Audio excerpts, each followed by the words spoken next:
Thank you so much, and I can tell you how excited I am to see so many of you out here who are wanting to talk about competency-based learning and what that means for educators. As you walk down the hall, you saw in the hallway posters of a lot of things and innovation that's occurring with our students. We put that out there in here in the hallways, in the conference room B or Crown B next door, to focus on everything that we do is for students. If we don't start with students, there's no point in us even being in this room, because that's what we're all about. And competency-based learning helps teachers become better in their skills, better in their delivery, and the benefactors of that hard work are the students in the classroom. And as you look at the work that's out in the hallways for the students, you'll see the benefit from that, of students building complete houses that are being sold across the United States from California to Maine. They're winning awards for publishing books. They're getting copyrights for glow-in-the-dark horseshoes, for example, and lots of other things based upon the hard work, the determination, and the love of the educators for the students. And not only educators, but also for the communities. So linking the communities with the schools to the benefit of the students, and that's what we are focusing on here today.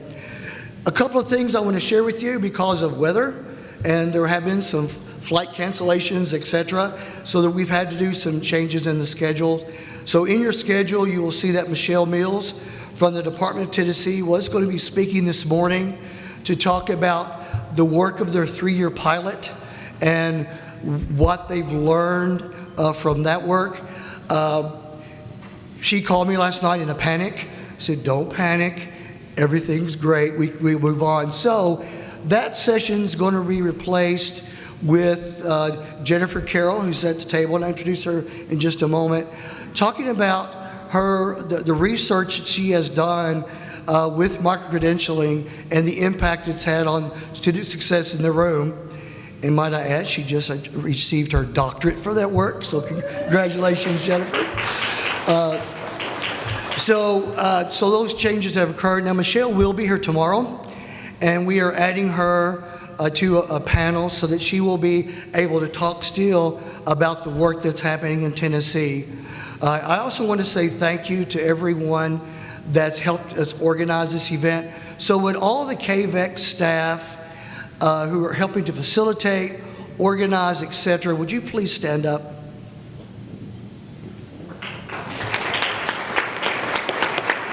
You know, I always like to go back and use what Jeff Hawkins says. He says, you know, no one works for me. We all work together, so you work with me. And I feel very blessed to be able to work with such a great group of leaders. So first of all, welcome to our summit. To kind of frame what we'll be talking about today, we have some guided questions. And you may have seen this in multiple emails. How does micro-credentialing become an integral component of a professional learning system? So we're looking at this as a systems approach to how to impact professional learning for our educators that impacts our students. And within that, and you're going to hear this from several speakers today, what policy implementations are there, or what kind of things can we change with regulations, guidelines, etc., and how is that affecting professional learning, not only for your continuing credit hours, but also how could that impact what's happening at our universities for licensure and credentialing. So we're going to find out what some of those initiatives that are happening across the nation. We have about 25 different states represented here today. So there's a lot of interest in what's going on around micro-credentialing. A lot of national organizations having this conversation around micro-credentialing. For example, the Council for Chief State School Officers, CCSSO, has a task force that is currently looking at how is this going to impact that work. So we have some folks here that will be talking about that as well, including our first speaker, Dr. Marianne Wolf will be speaking. Odea Young is part of that task force as well. And then how can we learn and continue to build on the successes? And even if there's some not successes, what are the lessons learned from that? So if you're here, some of you here are like, okay, I need to know what this thing, micro-credentialing, is. But more importantly, sometimes, what it is not. Because it's very important that everyone has the same framework. And at KVEC, we have our own idea about what micro-credentialing is and is not. You know, it's a competency-based program that indicates that someone has learned a specific skill. It could be in data literacy, student engagement, growth mindset, etc. It's personalized, it's on demand, it's shareable, in that if they are successful, and some folks that go through the micro-credentialing process are not successful on first submission. If they're successful, they get a digital badge that they can share to show, I have this competency by completing this micro-credential or a stack of micro-credentials towards that. And many times when we talk to our educators, they'll say, well, we've had to go to a PD, we sit, we nod, we smile, we listen, we go back, we get busy, we don't ever come back to it again.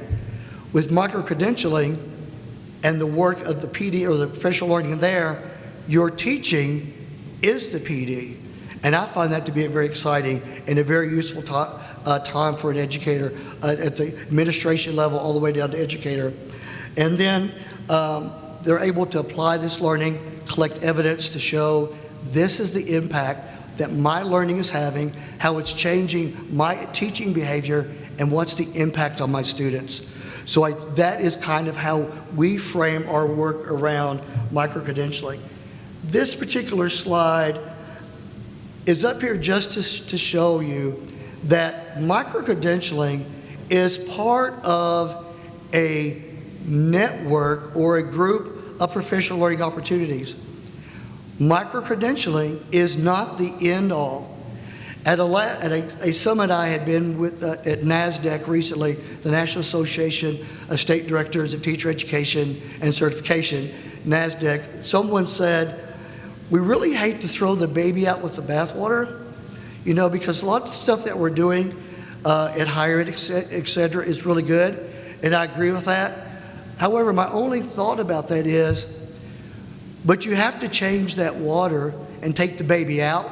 Otherwise, the water gets cold and the baby gets pruny, and nobody can love a pruny baby. So we've got to get warm water, we've got to change that baby, we've got to see how we can keep the professional learning for the teachers and educators to keep it motivational and to keep things moving forward. So if you look at this schematic, you'll see that micro-credentialing is only one component within a larger system. There's networking, there's mentoring, there's coaching, there's higher ed training, there's great face-to-face PDs. If you know, I've been to several that I've been so awe-inspired that I can go and really change what's happened. It's not a micro-credential, but it's part of a larger system. So we're looking at micro-credentialing as a piece of this. Now at KVEC, we use micro-credentialing to connect to a lot of those other components, to mentoring, to networking, to developing cadres. So it is a great opportunity. It is a great tool. It's a great learning resource for us. So at that, I will turn this over, because you'll be hearing from her a lot over the next 2 days, to Dr. Jennifer Carroll.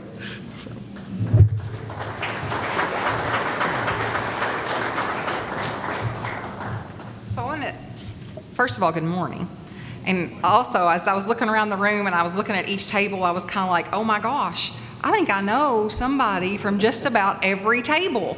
And then I thought, you know, that means I've had a really great career, or either I'm really old. I'm not sure which one it is, because I've had the opportunity to work with and work for and work alongside so many different people in this room, and I'm so happy to see all of you all here today. So I know that you're going to be in for a great 2 days just because of the fact that you were here.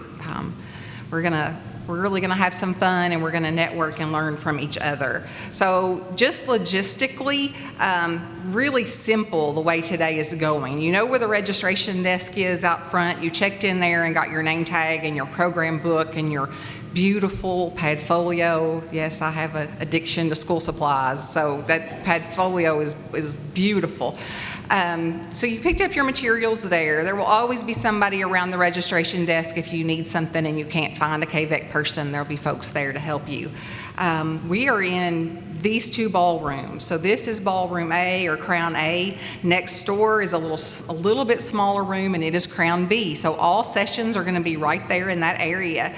I encourage you to take a look at the different posters that are posted in the hallway and around the room, showcasing a lot of the different work that is going on in the KVEC region. And if you see something that's posted that you'd like to know a little bit more about, just grab one of us and we'll be happy to talk to you about the work that the school, because this is all about our schools, our districts, and our students, what they're doing. So if there's something you see you want to talk about, you just let us know and we'll be happy to talk to you about that. So in your agenda book, you will see that our day is kind of a combination of keynote sessions and concurrent sessions. So when you see a box that has two sessions side by side, those are the concurrent sessions, and you can take a look at what the presentation is about and choose your learning. Choose which one that you go to, but we're all right here at A and B. We'll have breakfast both mornings. The breakfast this morning was very nice. Tomorrow we'll have breakfast again. Lunch will be in this room, so lunch is provided. It'll be a great opportunity for you to sit with some folks that you want to pick their brains a little bit more and have lunch with folks that will help further your learning a little bit. If you want, I'm not going to read the concurrent sessions to you, but I will tell you that we have really worked hard to try to make each concurrent block have something that would be of interest to everyone. So Robert has done a really good job of that, of trying to consider K-12 to post-secondary to policy stakeholders to the different representations that we have in the room, and make sure that we are offering sessions for everyone. So when the general sessions are sort of just listed like a keynote session would be, and when a general session is going on, we will all be back in this room, in the larger ballroom for those general sessions. This evening, directly following our conference day, we are going to be led. Anyone that wants to attend is welcome. Alan Pratt from the National Rural Education Association and Rob Stafford, who is the superintendent of Owen County Schools, are going to be with us to help us explore the idea of a Kentucky Rural Education Association. So that meeting will be in this room as well. So if you're interested in that conversation, we would love to have you there. It's open to everyone who is interested. If you have any questions as the day goes on about logistics, again, check for folks that are KVEC or hit the registration desk, and we'll be happy to help you with that.